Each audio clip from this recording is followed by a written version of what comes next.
Welcome back to Hold My Merlot.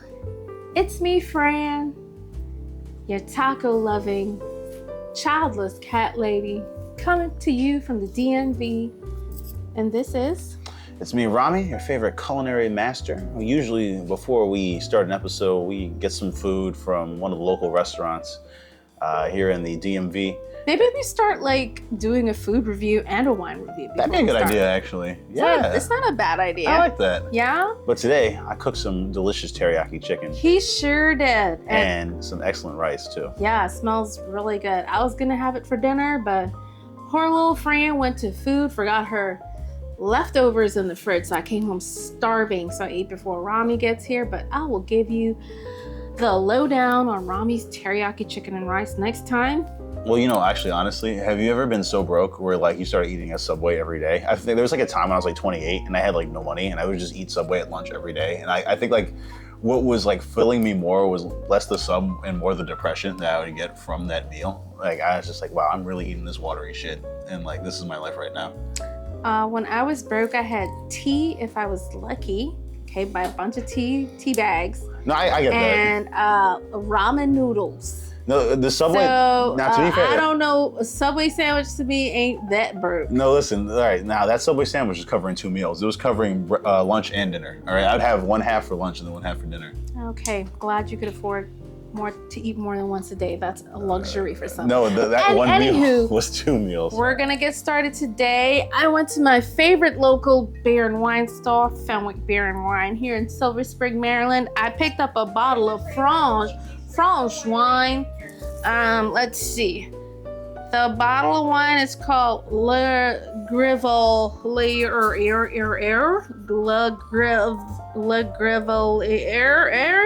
It's a Côte de Rhône. It's from France. Oh God, wish they give it an English name.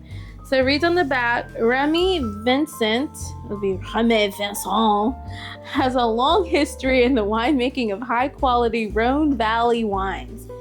Careful selection of grapes with tailor-made maturation offers perfect harmony of fruit, smoothness, and length. Good and short. Should have made the name Good and Short too, but it's all good. I'd buy a wine called Good and Short. Okay, but this is called Côte de Rhône de France. Marketing 101, help them out, please. Oh, it smells good. Very muted smell, but it smells good, right? No, it's good, but it's not as strong as you think it would be. I'm trying to see the back and see what's in it, and they just say God, fruit. This is good. I'm giving this a 4. The smell, you know what it tastes like? It tastes like it was barely processed. You can smell. You mean smell it? You can smell the grapes in it. You usually smell wine, you're smelling the fermented version of it. Yeah. I can still smell the grapes. All right. I can still smell it. All right, the color, gorgeous, smooth, beautiful. I'm giving it a 5. Yeah, I give the color a 5 as well. I think this is just a nice, luscious red. It looks delicious, and the color really just accentuates that deliciousness. And taste? Taste. It tastes like a soft Merlot. Yeah, I would say so.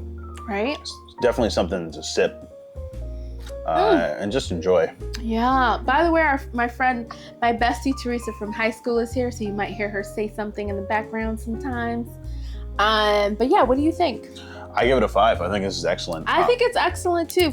The French people, let me give y'all some respect. Le Grevelier, from Côte de Rhône, 5 out of 5. I think it's a great wine, right? I agree with that. Cheers. Cheers.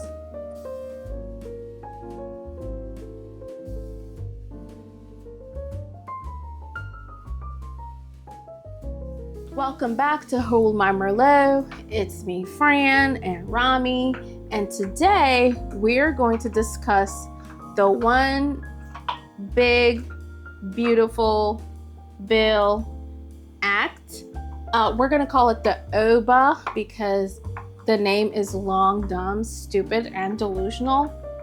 And if you've been following the news and listening to what's actually in that bill, because some of it is already law, believe it or not, on some of those. I don't even know how this is done, but some of the laws or some of the stipulations within this bill have been retroactively put in place starting January 1st, 2025. I didn't even know that was possible. So we're going to talk about the OBBBA, the Big Dumb Stupid Fucking Bill Act, and we're going to go into the specifics of it and how it's going to affect the American economy moving forward. Okay, so the University of Pennsylvania's Wharton School of Business has looked into the OBBBA, okay, the bill, and it said it will increase the federal deficit by, and these are all estimations, by the way, about $3.2 trillion over the next decade. I've heard estimates going all the way up to about $4 trillion, and that would include the Office of Management and Budget. That is an explosive amount of increase in the federal deficit.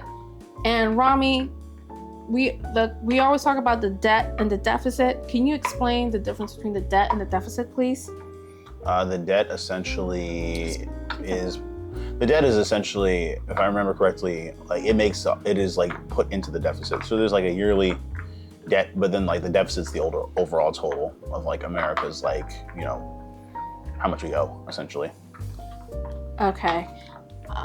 So the debt is the total amount for that you're going to be in debt that year, but the deficit is the total amount, right? Like over the years, like this is what your real debt is. No, I'm sorry. I mixed those up. So the deficit is the yearly annual, essentially shortfall in like revenues for the government. Okay.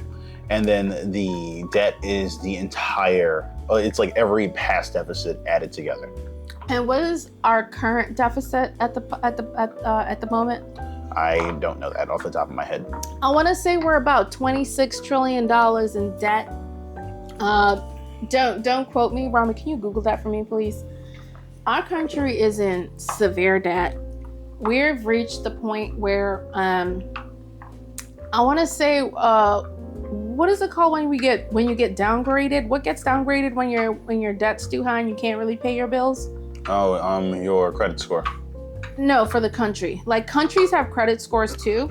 And I want to say the United States for a very long time has had like a AAA rating. Okay, so it's 36 trillion. In 36 trillion. So I was 10 trillion off. Oh boy. So we're $36 trillion in debt right now. And what this bill will do is it will increase the debt. And remember, we're going to keep borrowing. All right. What? This bill is not going to fund the government for the rest of the year. I'm sure we'll be fighting as we kick the can down the road every 3 to 6 months to fund the government. And you know, also, it's like one of these things where like I think what we're seeing now is that the Republican Party is like, and they've never cared about this, but they don't care about the debt or the deficit. Republicans will happily cut taxes. Putting the Trump tax cuts into like permanent status is going to increase the debt by like $5 trillion. For example, Republicans don't care about that stuff.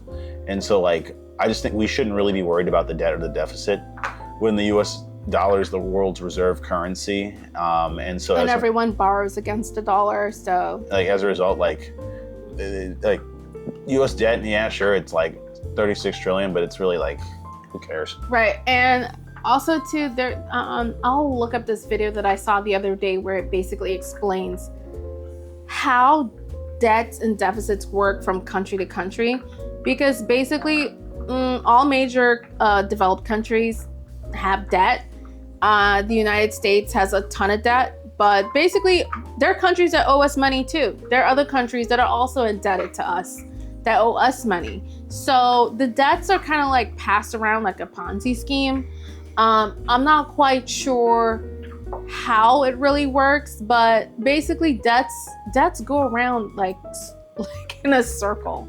All right, so with that, we're gonna get to the OBBBA, the one big, dumb, ugly, stupid fucking bill that's gonna destroy our economy, and we're gonna talk item by item, basically what was in this bill as far as like the biggest pieces of legislation, the biggest the biggest things that are going to be enacted, the cuts that are coming, the tax cuts that are coming, the increases in budgets that are coming for certain departments. So we're going to go item by item.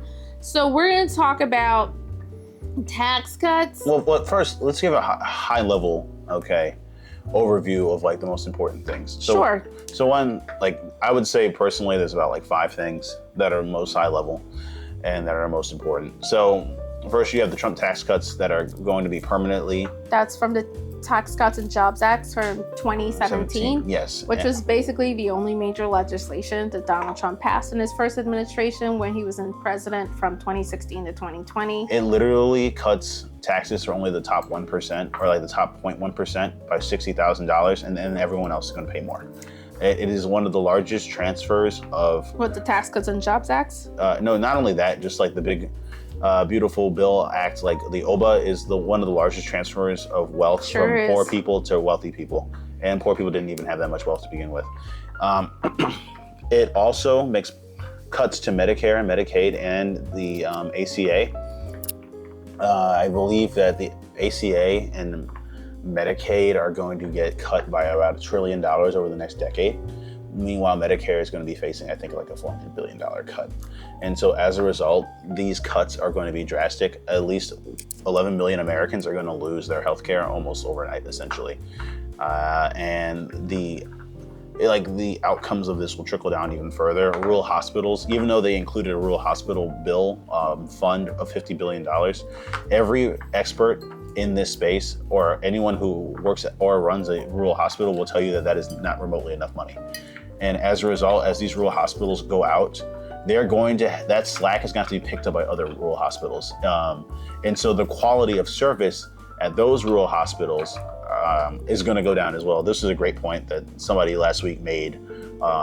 And, it's just something I didn't think about, but it's true. Like when you put these rural hospitals out of business, the ones that survive are going to have to work harder, and they're not people are just going to die. Yeah. Like, literally. And to Fran's point, they have estimated that 50,000 Americans are going to die in part due to this bill. And I think it's 50,000 a year. I don't think it's 50,000 total. No.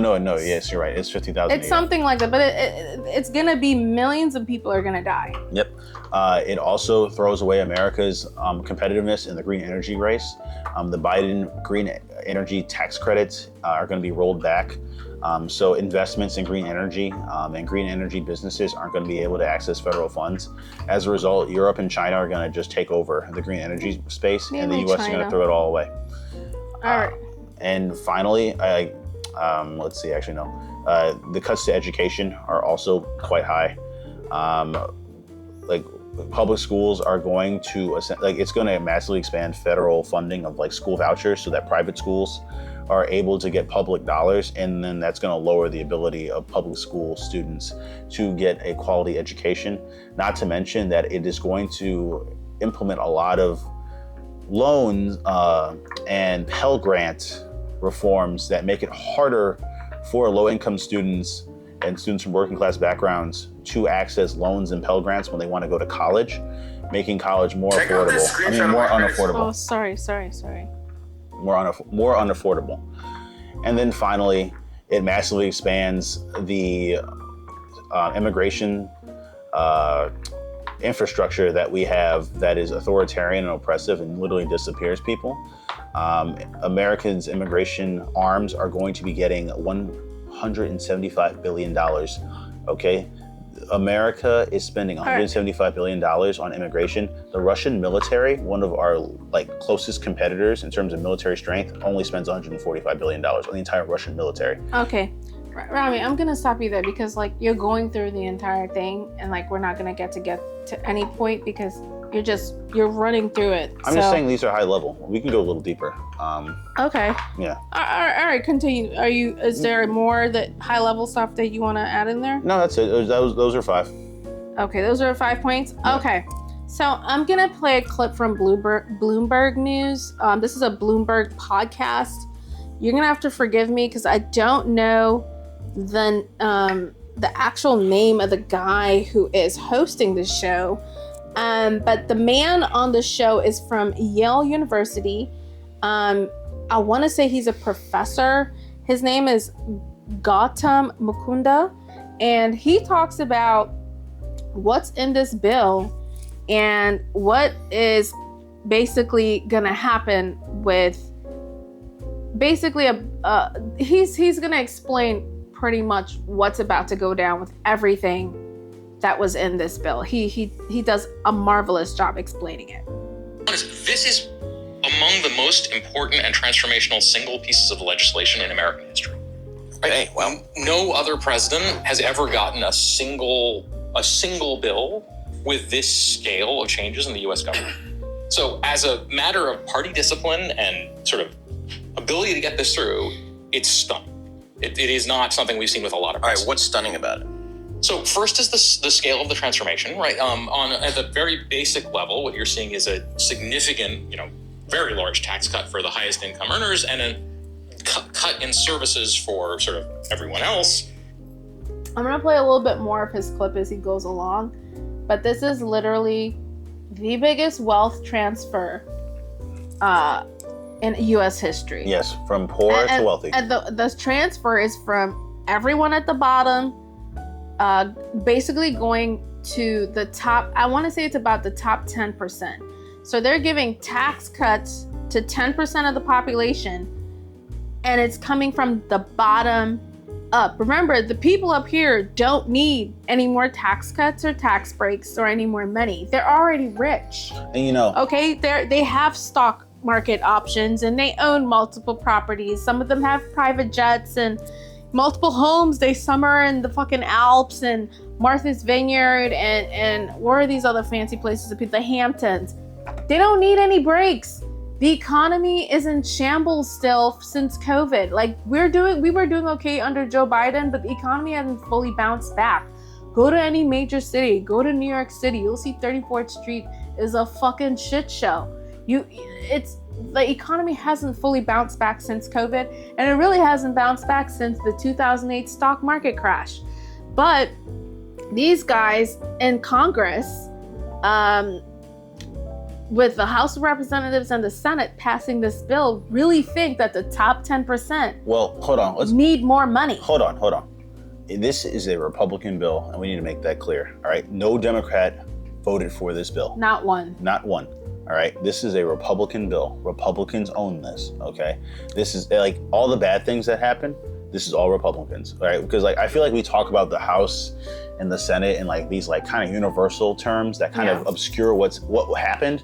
But no, Democrats fought hard to stop this. Okay, let me pull a little bit more about what, let's see, he's the author and Yale School of Management lecturer. So he's a lecturer at Yale. All right, so he continues. And if you add the effects of the tariffs in, which is not part of the bill, but is part of the administration's efforts, you're looking at about 80% of the U.S. population paying higher taxes and about 20% getting lower, and the top 1% getting much lower. And at the same time, you're seeing the, sort of the bottom 50% getting much lower. So at some level, when the Democrats say this is the largest upwards transfer of wealth in American history, that is actually not a partisan statement. That is just how the math works.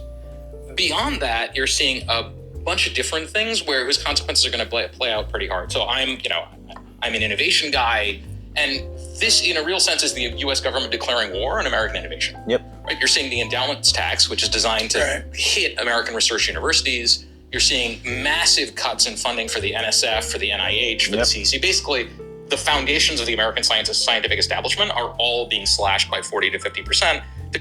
NASA is facing a 25% cut. Well, who's facing 20% cut? NASA is facing a 25% cut. A lot of the managers of these various space programs that are doing important research in the stars are going to be losing their jobs, and there's no real space industry to really absorb those people.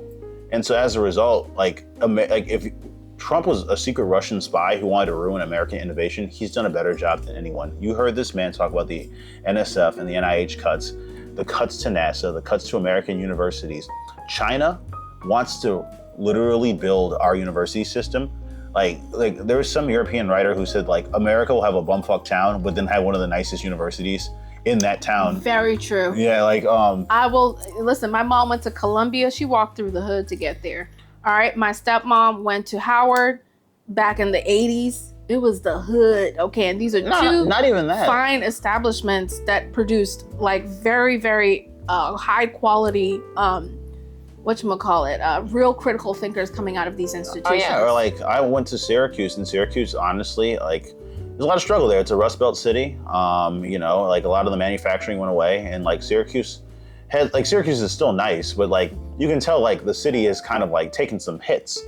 But Syracuse is one of the best political science and communication schools on the planet, and in like the United States.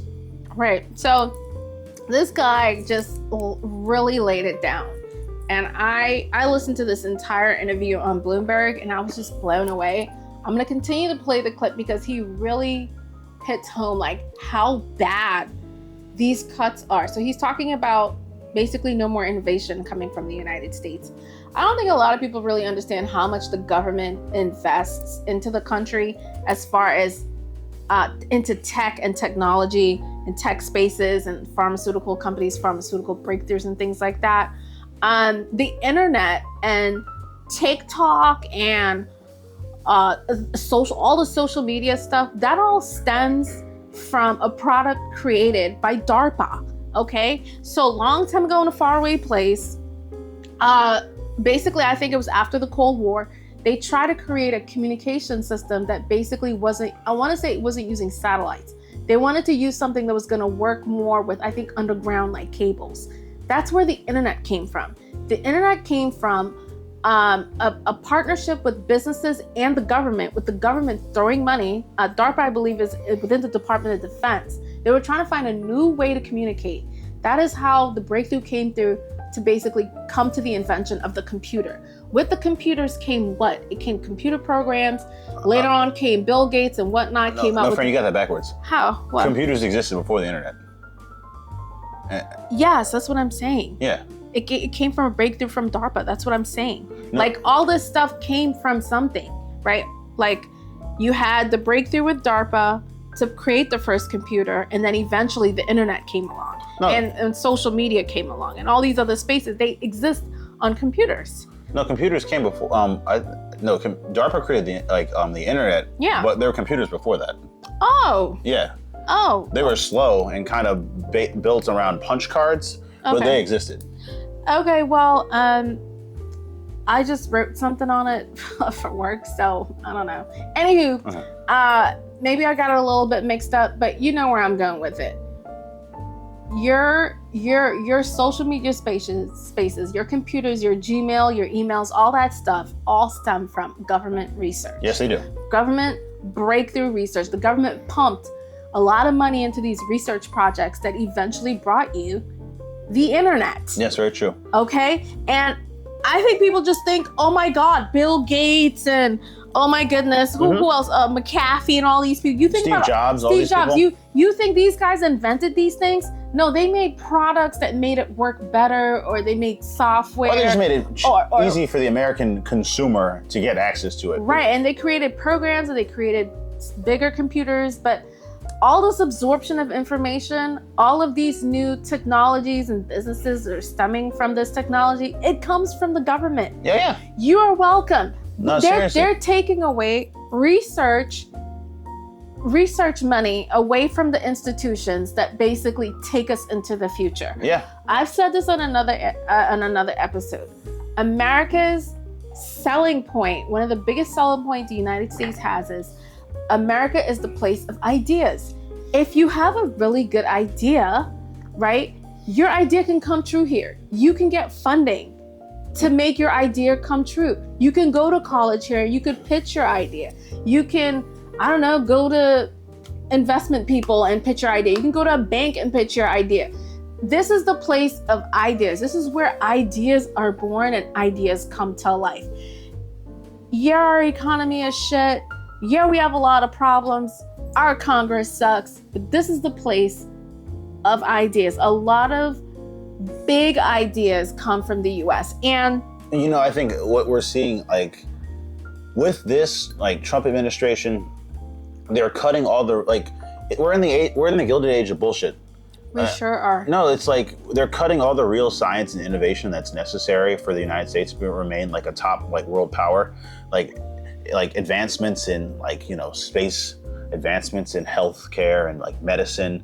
All that's being cut, but then this bill invests in cryptocurrencies. Yeah, like invests in AI. Scam. Like literally, like right now, no. bullshit tech. Like, don't get me wrong. AI has like legitimate uses. Yes, all right, it does. But like a lot of the AI that they try to sell us, like the American consumer, is like bullshit AI. You know what I mean? Like, because artificial intelligence is, don't get me wrong. Artificial intelligence is a real technology. Yes. It's a real field of study. Yes. There are experts in artificial intelligence. And those people will be the first ones to tell you that ChatGPT is bullshit. All right, like seriously. Right, and I'm pretty sure it will spawn more and more ideas, and it'll help a lot of people, even help them build their ideas because it has a lot of answers. Right. I'm gonna keep playing this clip until I think it kind of runs out of the points that he hits, but he hits home. So this again is Gautam Mukunda on Bloomberg podcast talking about the big, ugly, stupid, dumb fucking bill.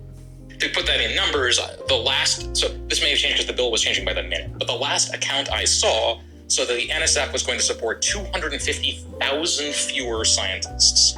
Right. I'm not really clear what the future of the American economy without technology leadership looks like, but I'm guessing we're not going to enjoy it. Okay, Jason Furman wrote a brilliant essay this weekend for And you see, these cuts to science, they reflect what the Trump administration really wants, okay? And what they want is America a dumber population of workers. No, but a dumber population of workers, not only that, I agree with that, but what they want us to do is go back to factories creating widgets, all right, and shit, so that we can be the next China, and that we'll somehow become a manufacturing superpower, because what they think is that these scientists and these jobs where you sit at a desk and use a laptop, those are all feminine jobs.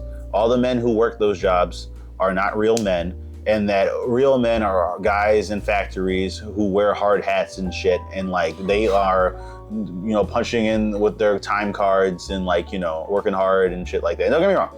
Factory workers, I love you. You all are great. Like, you know, you all drive American manufacturing. That's perfect.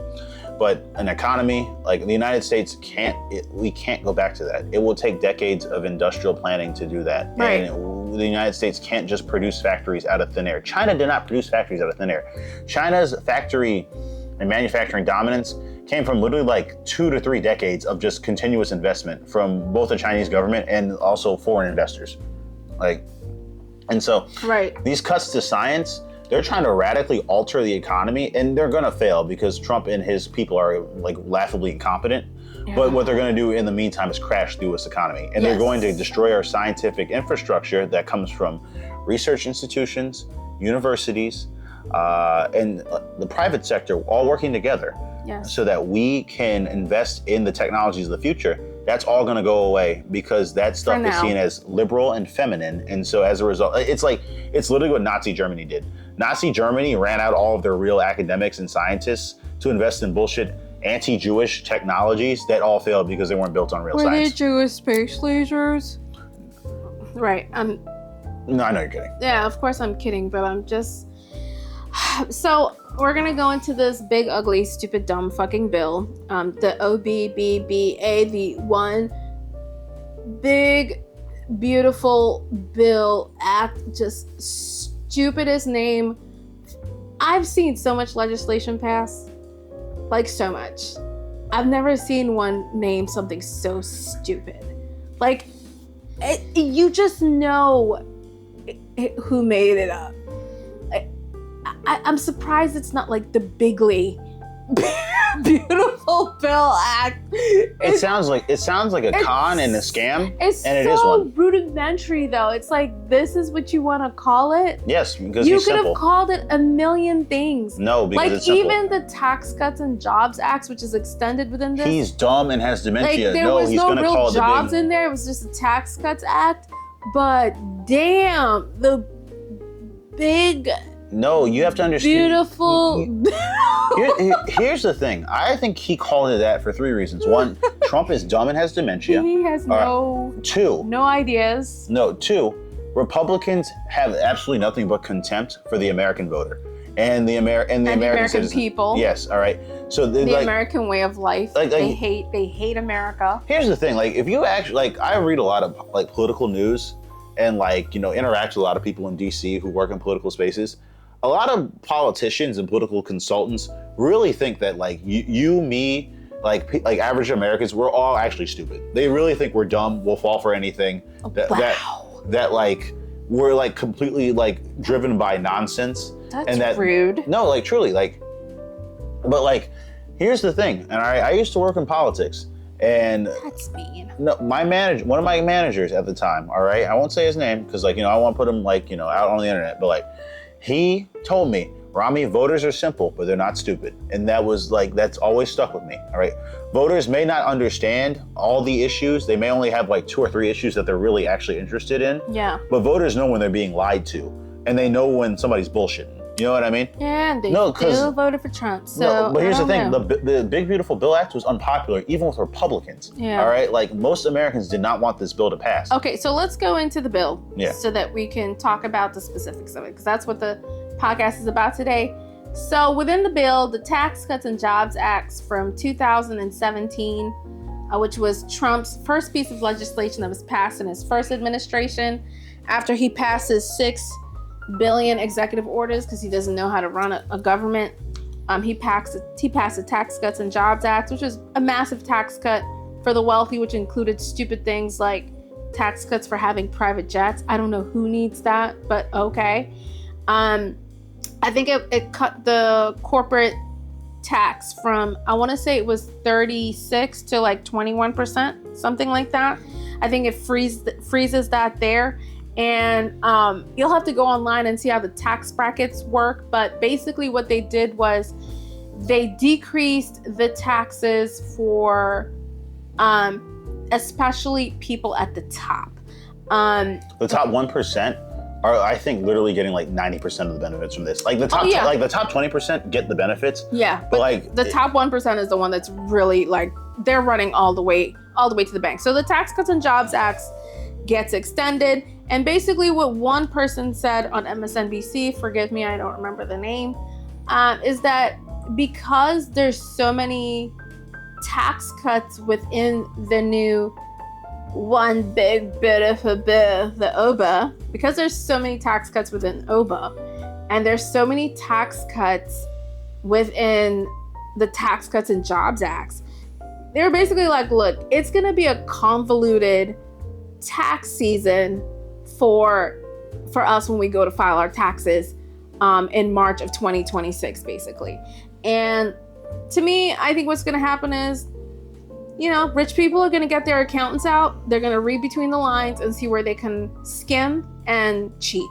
No, listen, the United States government is going to lose at least $2 trillion in revenue. And they're going to, and basically the IRS, believe it or not, they cut a bunch of jobs. So guess what? A lot of audits are not even going to happen. So a lot of people are going to cheat on their taxes, and nothing's going to happen. So the next thing is... And here's the thing. Can I just say one thing?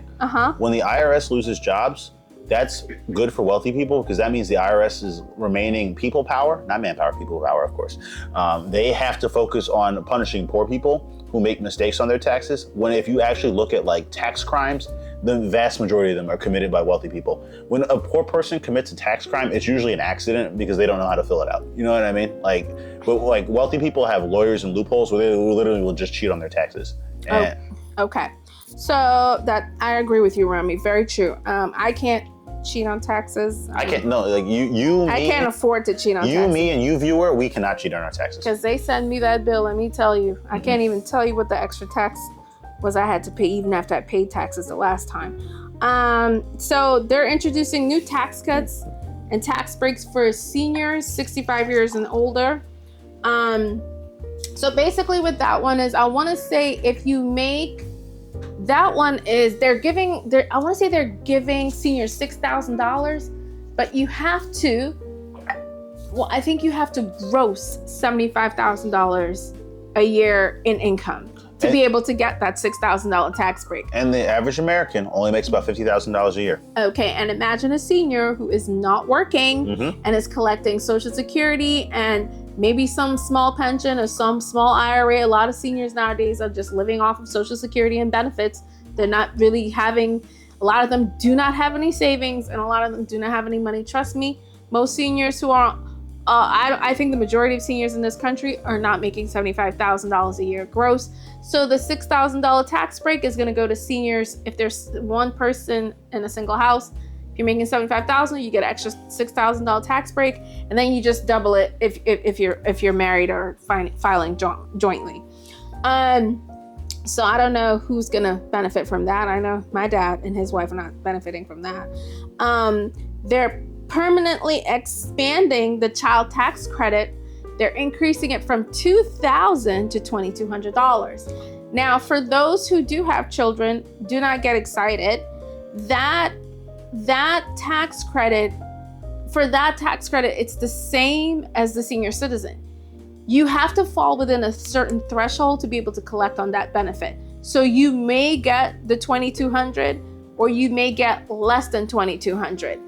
It depends on how much money you're paying in taxes. You're not just getting it, which I think is so fucking stupid. If you have a kid, you should just get the benefit. Well, I don't think it should matter how much money you're making. Like, if anything, cut it for the richest people. But for the people who don't have a lot of money, why not just give them the $2,200? Well, it's part of the Republican Party's inability to really the Republican Party has this cognitive dissonance about birth rates, because they want more white people to have children, but they don't want to actually use the government to make people's lives easier, including white people. No. Here's For the real. thing. Republicans will happily steal money from white people. They do it all the time. In fact, most of their victims, if we're going to really be real, are white people. But I don't know if people know, but the majority of this country, 70% of this country is white. No, not only that, but most Republican voters are white, and a lot of them don't make a lot of money, and so they're gonna lose a lot of money and a lot of benefits. So that's what you're seeing. The Republicans want we'll increase the earned child tax credit, but we're only gonna increase it by $200, which is so stupid. Yeah, $200, and it's and you can't collect it.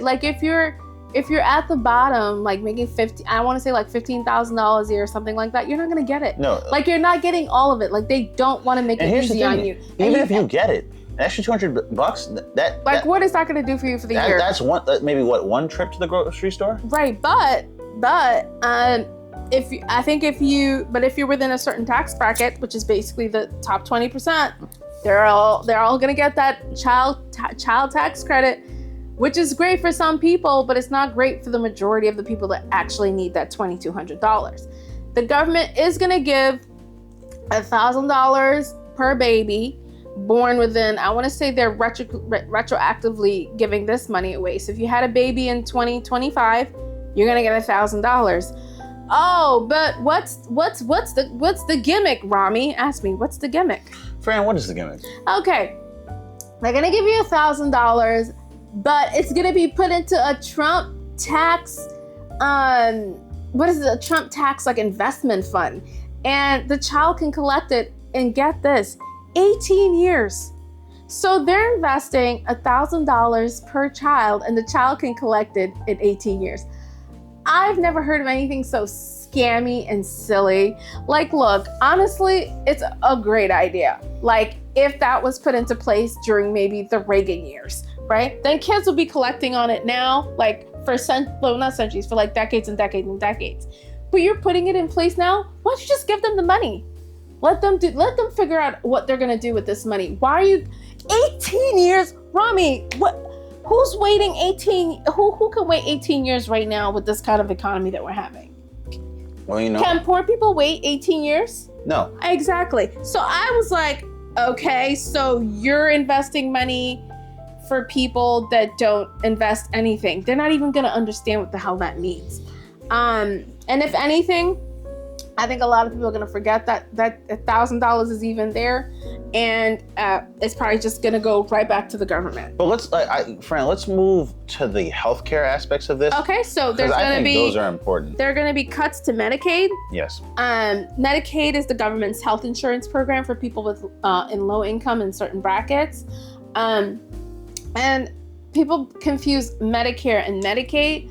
Medicaid, you can think of it as medical aid, okay? Medicare, I believe, is for seniors. Yes. Okay, so seniors, I think once they hit 65 years old, there's an age that they have to hit.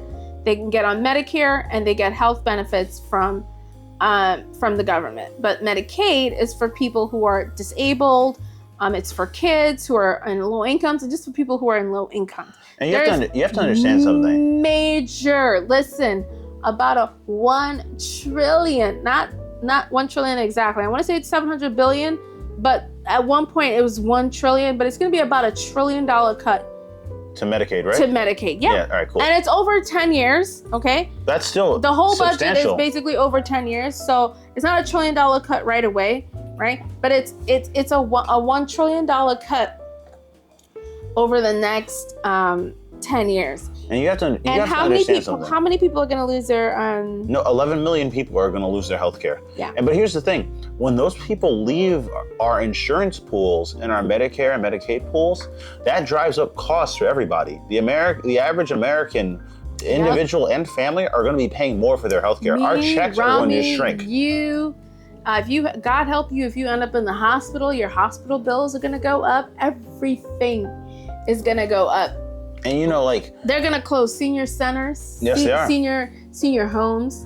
They're gonna close hospitals. They're gonna close clinics. They're gonna close. I want to say they're even closing like daycares. Like if you have a daycare that's like specific for like disabled kids, guess who's paying most of those Medicaid bills? Medicaid is paying those bills. Okay, and you have to most of those understand medical bills are going to be paid by Medicaid. They're going to be closing centers for kids with disabilities. They're going to be closing so many places. And Rami, what happens when you close businesses in places like that? Because these are businesses. No, like people are going to lose their jobs, and the economy and the local economy around those businesses is going to get worse because those people who would be getting paid and then spend that money in the local economy are not going to have the opportunity to do so. And these are high-income earners. I don't know if y'all know what doctors make, but doctors make upwards of $100,000 a year. Nurses, depending if you're a nurse practitioner, which is basically like a low-key doctor, okay? Physician's assistants, LPNs and nurses and nurse care aid, home care aides, things like people like that. I'm not saying all of them are high-income earners, but the majority of the job descriptions I just gave, those are high-income earners. This is the largest assault on American life expectancy and our economy, like in ages. Like honestly, you can tell that Trump and the Republicans, they hate America. And it's a job killer. Yes, it is. It's a job killer. This is a major job killer. Okay? And not just in healthcare. We're seeing jobs being killed in the green energy sector, which was growing. Right? We're seeing jobs being killed in research and science. Mm-hmm. We're seeing jobs killed in higher education. We're seeing jobs being killed even in places as far as like not even just like healthcare and stuff, like also like other sciences, like the like space. Right. Okay. Like spaceflight. Like, all right, but we already went through space. Let's keep on going. So they're cutting SNAP, which is the Supplemental Nutrition and Assistance Program. SNAP is one of the most successful government programs created by the U.S. government. All right. Right, and it's basically food stamps. No, but here's the thing. SNAP literally makes money. If you're a Republican and you're like, I only want programs that make money because I think that the government should run like a business. SNAP literally makes like, I think $2 to every dollar it spends. I think it's like $2 or $3. Every dollar SNAP spends, it's like $3 they get back in profit. I know you're right. It's about there. But yes, I think when people think about health benefits and they think about like food assistance, I think they think it's a drain on the economy. Number one, you're paying for it. All right. If you have a job, taxes are being taken out of your check. All right. The only people that are not paying taxes, I want to say if you earn $1,000, I think, or less a year, maybe, and it's cash, I think you don't have to pay taxes on it. It has to be less than $1,000 though. All right. But in general, you're paying taxes every single day of your life. If you buy a pack of chewing gum, you're paying taxes on that chewing gum. If you buy a cup of coffee, you're paying taxes on that. In Maryland, we pay 6% taxes on everything. If you go to Marshall's, you're paying taxes. You buy a car, you're paying taxes. You go to the gas station, you're paying taxes. At the end of the year, you're paying taxes, property taxes, HOA fee. Like, come on, you're paying taxes every single day, everywhere you fucking turn. The government is collecting taxes upon taxes upon taxes. Every single business is paying business taxes. We all pay Personal taxes out of my check every 2 weeks. Taxes on taxes on taxes. Are you kidding me? I'm gonna take. I got a check from. I got a check from one of my 401ks. Right? They sent me $87, and that account has like $900. It's like nothing, right? But I'm just saying, they sent me $87 out of nowhere. You know how much money they actually took out? $275. They gave me it was just, I think it was like they were just giving out dividends. They gave me $87, but they really took out $275. The rest of it was taxes. I didn't even ask for them to take it out and send me anything, but they taxed that check to death. And I still have to call them to see why they sent me the money. But you see what I mean though, right? Yeah. I got $87, but they took $275 out. The rest of it went to the tax man. You're paying taxes every day. So whenever you use social benefits, all right? That's your money. That is your money. That's the biggest scam. It is your legal right to get food stamps. It is your legal right to get medical assistance. Yes. All right? Obama passed the Affordable Care Act. They are gutting the Affordable Care Act so that they can kick people off of medical programs. And it's insane what they're going to do, because guess what? They're going to cut the Centers for Medicare and Medicaid Services. That's what they're going to do. And here's the thing, okay? They're going to cut jobs there too. No, but like, because if all these people are getting de-enrolled, well, who needs to run the program? Well, here's the thing. Like, you have to understand this too. All of these cuts come off this lie. Okay, there are two lies, all right? One, illegal immigrants are getting these services. That's not true. That's never been true. Maybe their kids are getting services. Illegal immigrants have never gotten these services. Illegal immigrants pay taxes into these services, and they don't receive anything. Yeah, most of them will never collect. There are some immigrants who pay into, I want to say, with an EIN number, and they pay taxes, and I want to say they can collect taxes because they're paying taxes.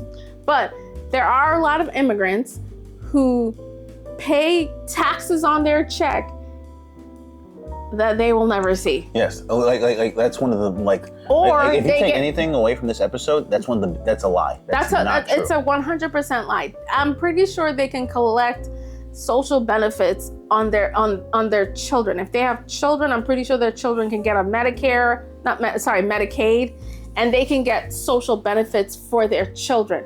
But if you are illegal, you are entitled to basically nothing. Now, if you do go to a hospital and you do need care, they do have to care for you. No, that's the law. Right, yes. That's the law. So they can't turn you away. God help you if that happens to you, because you ain't getting no good care with that.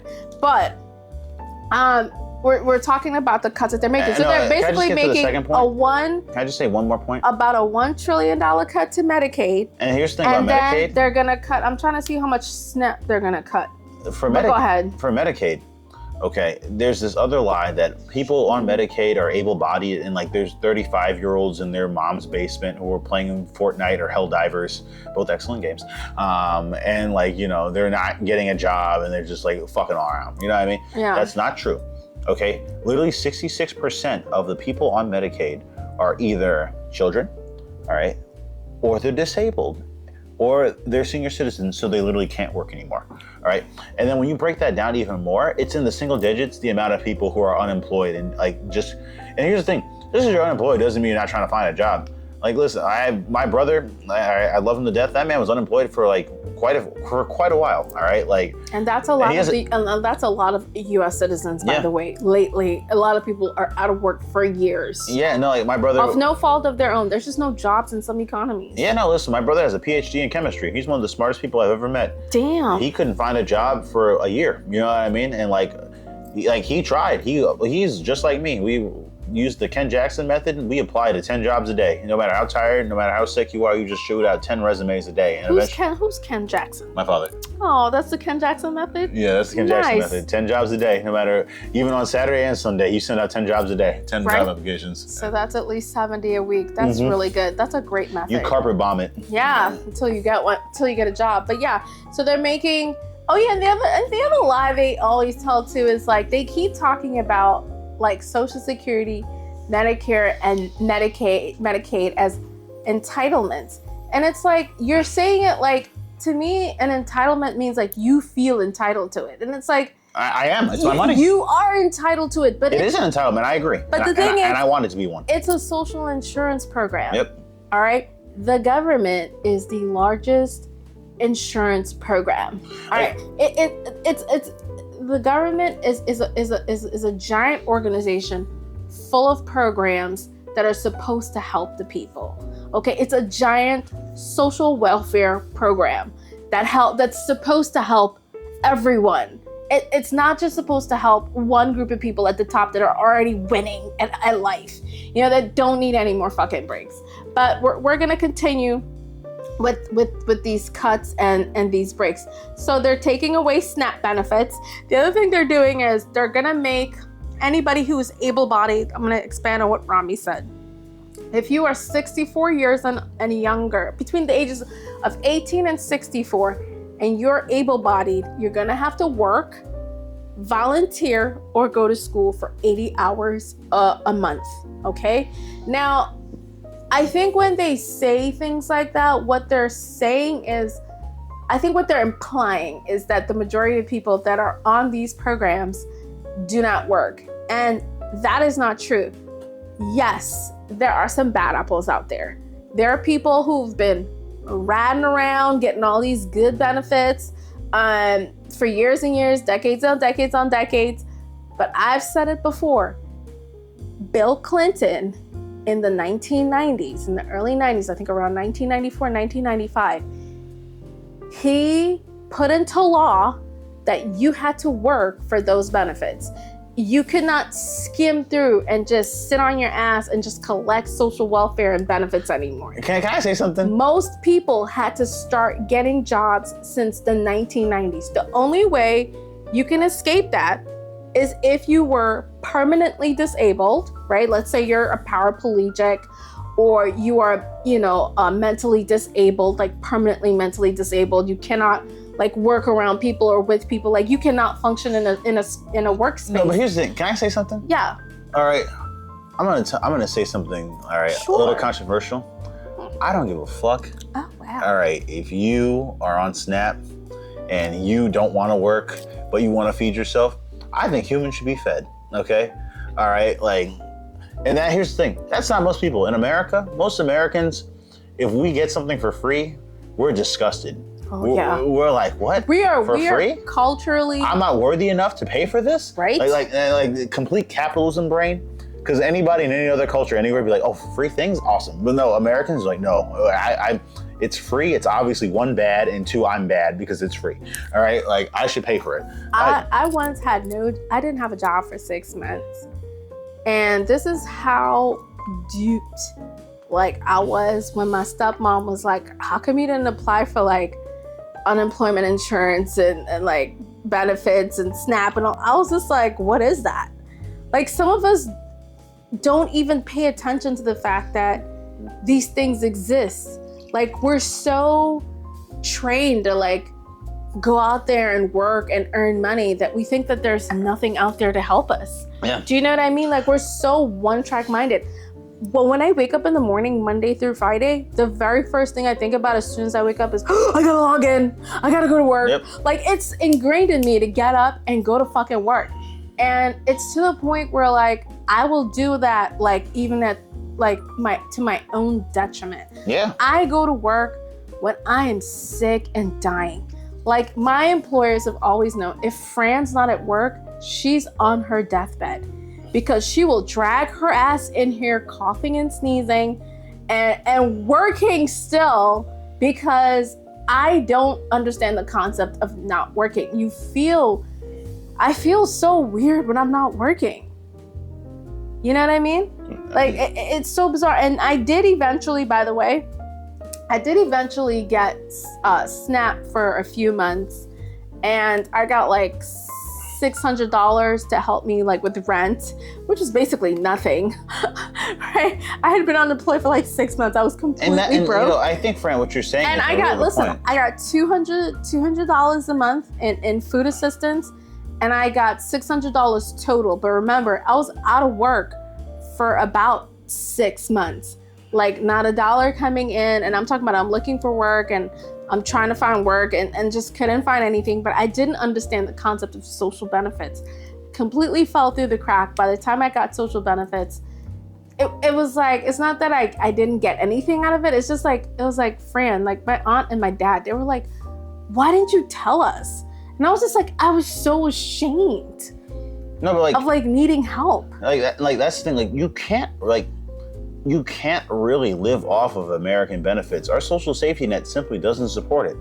In a lot of places, unemployment is nothing. Like in DC, listen, I was laid off for about 2 months recently. Okay.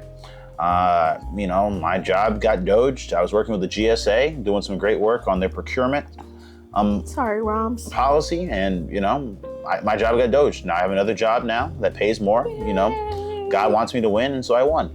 But what I will say is that DC government was trying to offer me like $96 a week.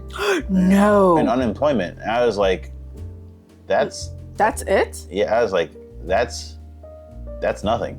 $96 a week? Yes, seriously. I thought you said it was $400 a week. No, it's $444 maximum per week.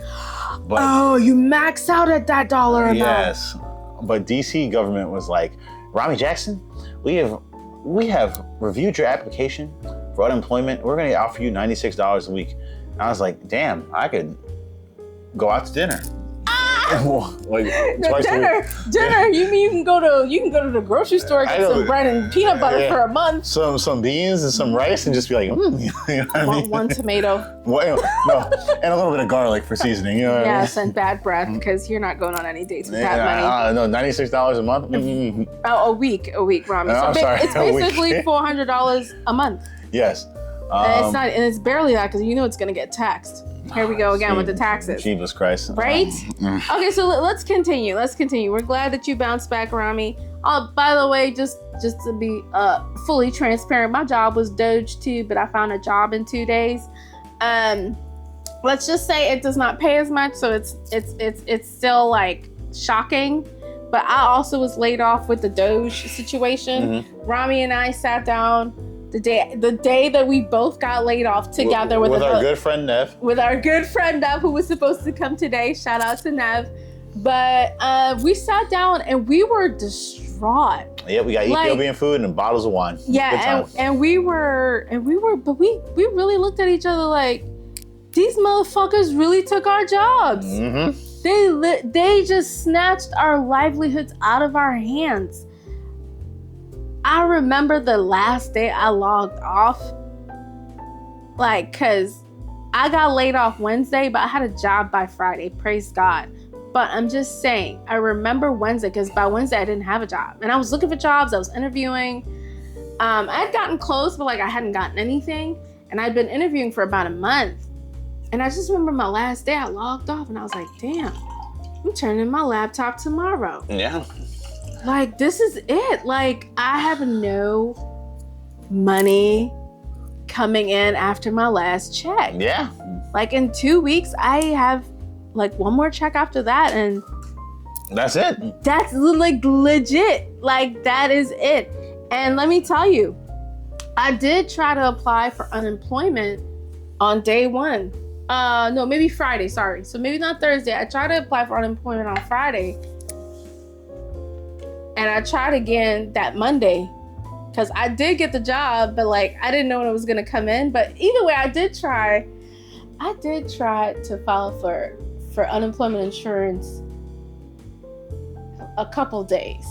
And I just remember wanting to take my government issued laptop and throw it straight out the window. I tried on my government laptop. I tried on my regular laptop. I couldn't get through for nothing. It was so hard to set up the account.